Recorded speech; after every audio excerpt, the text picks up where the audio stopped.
जय हिंद दोस्तों। आज हम बात करने वाले हैं दुनिया के एक ऐसे हिस्से की जो दिखने में सिर्फ बर्फ का टुकड़ा लगता है, लेकिन असल में ये फ्यूचर ग्लोबल पावर का स्विच बोर्ड बन चुका है। इस जगह का नाम है Greenland. America, Europe, NATO, Russia और चाइना सबकी नज़र यहीं टिकी हुई है। सवाल यह है, ग्रीनलैंड अचानक इतना इम्पोर्टेंट क्यों हो गया है और ये टेंशन आने वाले बड़े कॉन्फ्लिक्ट का सिग्नल है। और अगर ग्रीनलैंड की बात करें, ग्रीनलैंड दुनिया का सबसे बड़ा आइसलैंड है।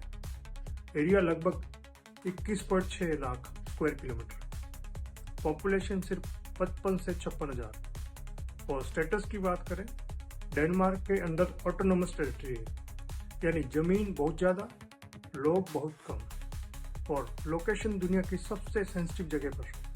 लोकेशन की स्ट्रेटेजिक वैल्यू की बात करें, ग्रीनलैंड नॉर्थ अमेरिका और यूरोप के बीच में पड़ता है। मिलिट्री टर्म में इस रीजन को कहते हैं जीप गैप। ग्रीनलैंड, आइसलैंड और यूनाइटेड किंगडम का कॉरिडोर। इस रूट से रशियन सबमरीन्स अटलांटिक ओशन में निकलती है। नाटो अपनी एयर और नेवल सर्विलेंस चाहता है। इसका मतलब नॉर्थ अटलांटिक की सिक्योरिटी ग्रीनलैंड के बिना अधूरी है। यूएस मिलिट्री प्रेजेंस के हिसाब से अगर डाटा पॉइंट की बात करें तो ग्रीनलैंड में अमेरिका की एक बहुत इंपॉर्टेंट एयरबेस है, जिसको पिटुफिक स्पेस बेस के नाम से जाना जाता है। इस बेस का काम इंटरकॉन्टिनेंटल बैलिस्टिक मिसाइल की अर्ली वार्निंग देना, स्पेस ऑब्जेक्ट को ट्रैकिंग करना और आर्कटिक रडार सर्विलेंस को बढ़ाना। ये बेस 1951 के यूएस डेनमार्क डिफेंस एग्रीमेंट के तहत ऑपरेट होता है और नाटो के मिसाइल डिफेंस नेटवर्क का कोर है। और अमेरिका ग्रीनलैंड पर क्यों फोकस कर रहा है, ऐसा क्या है ग्रीनलैंड में, तो ये बात करते हैं। अमेरिका के 3 बड़े स्ट्रेटेजिक रीजन है। सबसे पहला रीजन, रशिया आर्कटिक रीजन में अपना नए एयरबेस और पोर्ट बना रहा है। दूसरा रीजन है, चाइना आर्कटिक माइनिंग कर रहा है, पोर्ट और शिपिंग रूट में इंटरेस्ट दिखा रहा है। तीसरा रीजन, क्लाइमेट चेंज की वजह से आर्कटिक आइस मेल्ट हो रही है, जिससे रीजन एक्सेसिबल हो रहा है। अमेरिका चाहता है ग्रीनलैंड में उसका मैक्सिमम स्ट्रेटेजिक एक्सेस और कंट्रोल बना रहे। यूरोप और डेनमार्क की अगर चिंता है तो ग्रीनलैंड लीगली डेनमार्क का हिस्सा है, इसलिए जब अमेरिका फुल एक्सेस या सिक्योरिटी कंट्रोल जैसे शब्द बोलता है तो यूरोप इसे टेरिटोरियल सॉवरेनिटी का थ्रेट मानता है। यूरोप का क्लियर स्टैंड है, ग्रीनलैंड का फ्यूचर सिर्फ ग्रीनलैंड के लोग और डेनमार्क डिसाइड करेगा।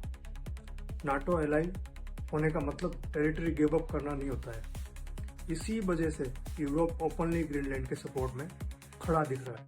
आज की डेट में क्लाइमेट चेंज यहाँ सबसे बड़ा गेम चेंजर बन चुका है। आर्कटिक आइस मेल्ट हो रही है और अगर फैक्ट के साथ बात करें, आर्कटिक आइस मेल्ट होने से नॉर्दर्न सी रूट ओपन हो रहे हैं। यूरोप से एशिया तक शिपिंग टाइम लगभग 10 से 15 दिन कम हो सकता है। फ्यूल कॉस्ट और लॉजिस्टिक एक्सपेंसेस ड्रामेटिकली रिड्यूस हो रहे हैं। जो कंट्री इन रूट पर इन्फ्लुएंस रखेगी वो फ्यूचर ग्लोबल ट्रेड को शेप करेगी। ग्रीनलैंड के पास रेयर अर्थ मिनरल का पूरा भंडार है। रेयर अर्थ मिनरल असल में 17 स्पेशल एलिमेंट का ग्रुप होते हैं। नाम रेयर है, लेकिन ये जमीन में मिल जाते हैं। प्रॉब्लम यह है कि इनका एक्सट्रैक्शन और प्रोसेसिंग बहुत मुश्किल और महंगी होती है। सवाल यह है कि ये मिनरल्स इतने इम्पोर्टेंट क्यों हैं। आज की मॉडर्न दुनिया इनके बिना चल नहीं सकती। इनका यूज होता है मोबाइल फोन्स और स्मार्टफोन्स के स्पीकर में और वाइब्रेशन मोटर में, इलेक्ट्रिकल व्हीकल्स में और वाइंड टर्बाइन में, मिसाइल, फाइटर जेट्स और रडार सिस्टम में, सैटेलाइट और स्पेस टेक्नोलॉजी। सिंपल शब्दों में अगर बोले तो रेयर अर्थ मिनरल्स फ्यूचर की टेक्नोलॉजी का बैकबोन है। अब अगर ग्रीनलैंड की बात करें तो ग्रीनलैंड का रोल यहाँ पे इतना इम्पोर्टेंट क्यों हो गया है। ग्रीनलैंड के कुछ रीजन में रेयर अर्थ डिपॉजिट यूरेनियम पाए गए। डिपॉजिट अभी फुली एक्सप्लॉइट नहीं हुए हैं क्योंकि यहाँ पे एक्सट्रीम वेदर है, एनवायरमेंट कंसर्न है और लोकल पॉलिटिकल रेसिस्टेंट। अमेरिका और यूरोप का ग्रीनलैंड में इतना इंटरेस्ट क्यों बढ़ रहा है।